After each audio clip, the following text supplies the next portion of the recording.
Hello and welcome to Biz Chat. Today, once again, I'm talking with Katy Armstrong from New Zealand. Hi, Katy, how are you going?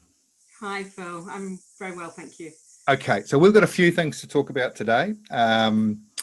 We were having a discussion a couple of weeks ago around, a number of things around migrants that are in New Zealand, migrants that are in New Zealand but have family overseas, and also people on tourist visas who have been stuck here during over the last few months, and also school shortages. So we talked about all those sort of things, and I thought it'd be quite a good idea to relay some of those thoughts to everybody else, especially the business community. So if we can start off maybe initially just talking about the migrants who are actually here in New Zealand that are on visas that are potentially running out. Now, just as an introduction, because I have a whole team of advisors who work with businesses and I work with business owners myself, I know the struggle that they're going through at the moment to try and get key people. So my own personal feeling is, why would we want to send some of these people home when we've got such shortages of skills, and not just shortages of skills, but shortages of general labour. Even just trying to find fairly sort of not necessarily even highly skilled jobs is not easy for businesses. So there's a whole range of issues there that for business owners around finding skilled and unskilled labour that some of these migrants could actually solve. So what are your thoughts around that, Katy? Well, I think it's been really interesting times, Phil, because with COVID, what I've seen is this sort of descent into quite a negative talk about immigration. And I think sometimes we just have to step back a little bit and remind ourselves that, you know, there will always be elements of immigration that can be tweaked for the better, and I'm actually a big proponent of that. But we have to remember in the big picture that immigration is a very big part of New Zealand's life. It's part of its history, and it's going to be part of its future. And what I feel is that there's been a downward slide through COVID in the perceptions around immigration, and I would love to see this government step in and correct that and bring it back into balance. Just to give a sort of very human example, I think it's the public obviously got scared during COVID that the labour market shifts would mean that migrants would then be a threat maybe to New Zealand jobs. It's always this discussion about, is a migrant actually here taking our jobs? And no one wants migrants here taking our jobs. What we want is this symbiotic partnering with migrants to help us all propel forward in a positive way. Canada, just to give you this idea, has basically done the opposite of New Zealand in a way during this time, and has actually come out with messaging that says, you know what, we really value our temporary migrants so much that they've just invited 27,500 of them to apply for residence. Whereas you look at the messaging here in New Zealand, and it's really quite different. I think that it's so obvious if you work in the environment that I work in, that it's a struggle for businesses to get people, and small business owners would tell you this every day, that when they apply to get people, it's a real struggle. So the bigger the market they have to choose from, probably the better. And I guess some of that fear initially was based on the fact we thought we would have a lot higher unemployment through COVID, and it hasn't happened. And we're really sort of back to the place that we were before COVID happened, in the sense that, although possibly it's even tighter because there aren't immigrants or migrants coming into the country. So that means that we're even in a tighter situation. So that's a reality. It's not something that we're wondering about. It's a reality because you hear it every day, and it's so obvious. Absolutely, it's really interesting working in this field, because you get to see this very much broader picture than the one that you see presented in the papers. I feel that the conversation in New Zealand needs to start becoming a lot more sophisticated, if you like, and Yeah. adult around the whole immigration question. I think we need to put behind all this polarity around it and start really looking at what's not just in a kind of what's in it for us kind of point of view, but where do we want immigration to go into the future, and how can we actually facilitate that happening? But in terms of the migrants that are already in New Zealand and the employers employing them, I think as a general point, it's what's so uncomfortable is that the government's kind of got everyone hanging by a thread, waiting for the next news. So many changes coming up that it's very intimidating, and they keep moving the goalposts on people that are here. I'm a big proponent for, you know what, a bit of calm to allow businesses to settle in. Let the people who are already here continue to be here and be deployed. Don't put undue pressure on the businesses that are employing them, because businesses are still hurting. I definitely, in my conversations every day, feel that there is a real sensitivity in the market. One of the biggest sensitivities is, am I going to lose my worker?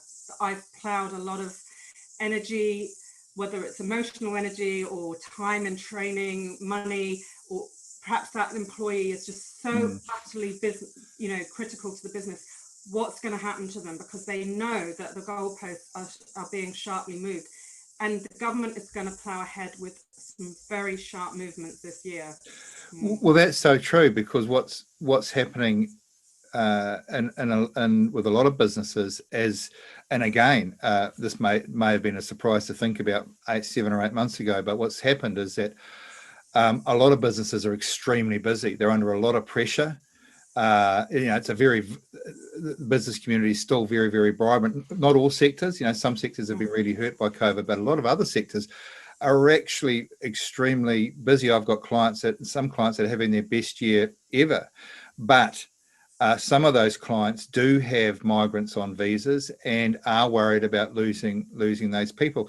To me, it comes down simply to logic. I mean, it's logical that we should be doing what we can to actually keep these people here at this stage.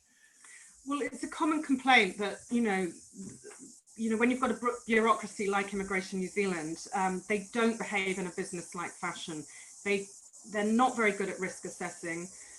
They definitely don't have a business mind, and they make all sorts of really irreconcilable calls around cases all of the time. And it's going to get worse, because just yesterday we got the news finally that they're closing down the offshore branches, all apart from the one in the Pacific. So we're going to see they're losing over 300 workers. The workers are all in shock. That means all the work is going to come on shore. And we kind of knew this. I mean, this was always the plan. But then they backed off, because when they tried to close all the offshore branches, they just became overwhelmed. And ironically, they couldn't get enough workers here in New Zealand to become immigration officers. They themselves suffered a skill shortage. And now they're doing that all over again at short notice. So you can just imagine the washing machine that we are in for in the coming months or year. And then when we really do open the borders, they will have shed 300 odd staff that were already capacitated. So, I think that I get the impression that one of the problems is it's almost like a lack of, I don't know if it's a lack of planning or a lack of communication around planning. There seems to be decision making that seems to be happening a little bit ad hoc, rather than actually sort of some, thinking a little bit deeper about it, and also including some of the key stakeholders, which have to be obviously business owners who employ these people. Just to change tack a little bit, Katy, what about, because the other issue is migrants who are here, who have been here working, and before COVID, that their families would have come to join them, but now with what's happened, and of course, people are so sensitive to anybody coming into the country, and I've just, I've heard it before. Just, we just close the borders to everybody.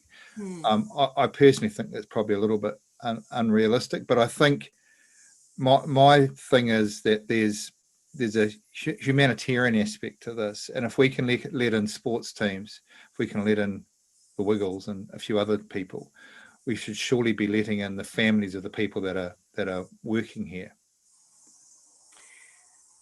Well, as you know, Phil, this is a subject very dear to my heart because I have been working with the families, and it's really heartbreaking work, and I could talk all day about it, and I won't. I guess the few points I can make are these, and I'll be very open. I am a COVID. I'm highly respectful of COVID because, as you know, nearly all of my family got it over Christmas in the UK, and I'm very public about that because it was very sobering, and I can understand why people react around the borders, you know, in the way that they did. And there are a lot of people in the UK saying, gosh, we should have done what New Zealand did earlier and blah, blah. So I do get it. I absolutely get it. I'm not a bleeding heart who doesn't see around those corners. But what we've been saying all along is we don't actually have a closed border. Let's get things straight. We've had well over 100,000 people come through the border since March. Yeah, it's a fraction of what we would have had normally, but the border is not closed. It's precisely been turned into a managed border, and you and I and all the people listening to this are paying a huge amount of our tax dollar to making sure we manage this border. We've contracted hotels right the way through. I mean, I know that managed isolation will be in place till the middle of next year, and all the budgets have been extended for that. Now, so the thing is, it's all about balance. So who do you want to fill those beds, and when, and in what order? And all we've been saying is, if you've got, you know, skilled migrants who've been working in New Zealand for the last year, who are really in pain, and they're in, you know, just imagine that you hadn't been able to see your wife or kids in over a year, and in most cases well over a year because the worker came ahead. They really are hanging by a thread. Some of them are actually struggling to perform at work because they're so depressed, and their kids are, you know, they've had to go through birthdays and Christmases and blah blah. So what we've been saying is, look, it is a balancing act. I mean, I personally, you know, I'm not a fan of the Wiggles, and I don't support that the Wiggles came in. I don't know where the Wiggles tax money goes. It will have supported some jobs in New Zealand, but it probably supported quite a bit of the Australian economy at the same time. So I don't think it's just simply enough to say, oh, well, the Wiggles will create work in New Zealand, therefore that's okay, and that's why the engineer can't see his babies. You know, we have to have a balanced approach. And I think once people get their heads around what's really going on, when I talk to people, and you know, I'm a talker, so I talk to a lot of people, I see people kind of coming around and going, oh my goodness, I didn't realize that that's what's happening. I didn't realize that the nurse that's nursing my mum in the rest home hasn't seen her baby. I didn't really realize the maths teacher that's teaching my kid hasn't seen his children or his wife in maybe 14 months and growing. That's the kind of balance. And again, have you heard that, Phil, from the government? Have you actually heard it from the government? I think you hit the nail on the head in regards to, I think people just don't realise what's actually happening. I think it's very easy to take a blanket type of look at something without actually understanding that's a lot more complex than that. But to me it just becomes a right and wrong. It's a simple right and wrong, you know, or you know, in regards to comparing them, and I don't want to pick on the Wiggles, but in regards to comparing something like that, it is very much, again, fairly logical that we should do the right thing as far as these people go, because it is the right thing to reunite them with families. If we're good enough to have them here working and doing some of the jobs that maybe we don't seem to want to do, then the least we can do is make sure that they are reunited with their families as soon as possible. Can I give an example that might resonate with your listeners? Definitely. I mean, just this morning, and this, you know, my days, I have to set aside time every single day to this issue because people are calling me. But what's interesting is that the number of employers calling me has now eclipsed the number of just split families calling me. So this morning, for example, my day began with a very large business that shall remain nameless calling me. They have been in touch with me. They have a very significant multi-million-dollar project going on in New Zealand that is actually quite environmentally orientated. They have a technician who has been here since lockdown, and he hasn't seen his wife or young children. They were meant to join. They had visas issued. It's the same old story, couldn't come. And he's been hanging on, having to get his sorry self to work all this time to service their machinery. Anyway, they're so desperate not to lose him. And they had come to me and they say, well, what can we do to keep him? And I have to say, well, there's no category to get his family in. And then they say to me things like, but we've just brought in 3 brand new technicians about 3 weeks ago who were able to bring their families. Why can't this guy bring his family? And I have to say, because Chris Farfoy says so. Because there's no box I can tick to get his families in. But if he was possibly coming in for the first time, never having stepped foot in New Zealand, we actually have a box to tick. So the system's not even rational. And that's the thing with a nurse. A nurse can come in now with all their family, but God forbid they were here March 19th last year. That just doesn't make sense. It just doesn't make sense. You cannot rationalize it. And the government just says zip on it. Yeah. Now, in regards to people that were here, that came here on holiday visas, and I know there's been a few changes with that, so that's not looking quite as sort of, I guess, as bad as it was, because obviously people that are here that want to stay here and aren't a burden on our welfare system or anything like that, they're actually paying their own way. There seems no reason why not to let them continue doing that, to be perfectly honest.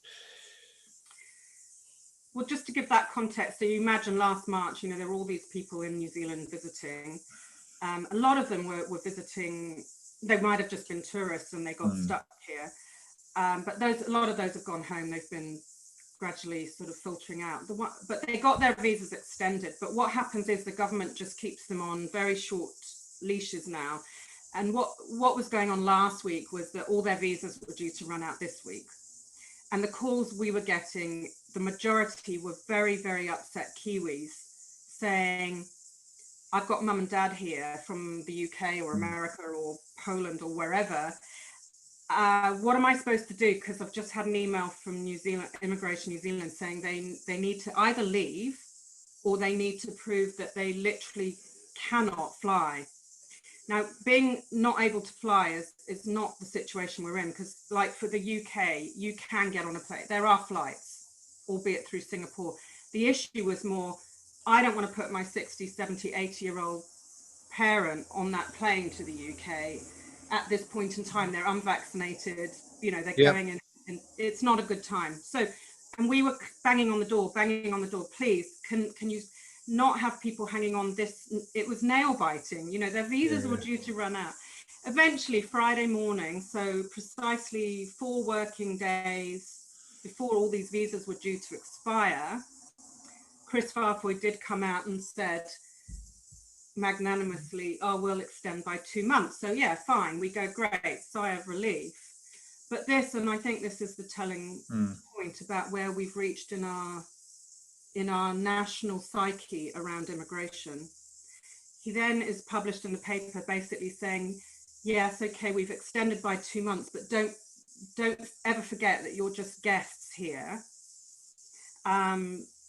And if you put a foot wrong, kind of a thing, you're just our guests, don't expect anything else from us.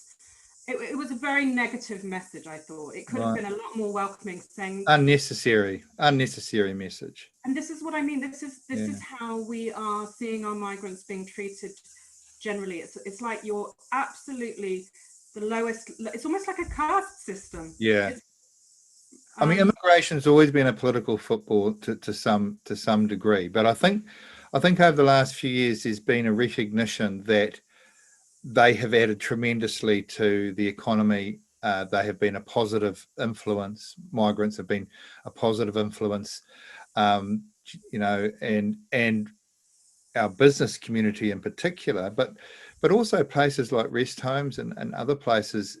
couldn't have done without a really sort of good immigration type system. But there has been in recent times, like almost, and I don't know whether it's just because of COVID has brought this on, but I get the impression it's being used a little bit to reset things. And I think it's really important that we don't forget what the realities are. And the realities are at the moment that we do struggle in certain industries a lot to get certain skills into the country.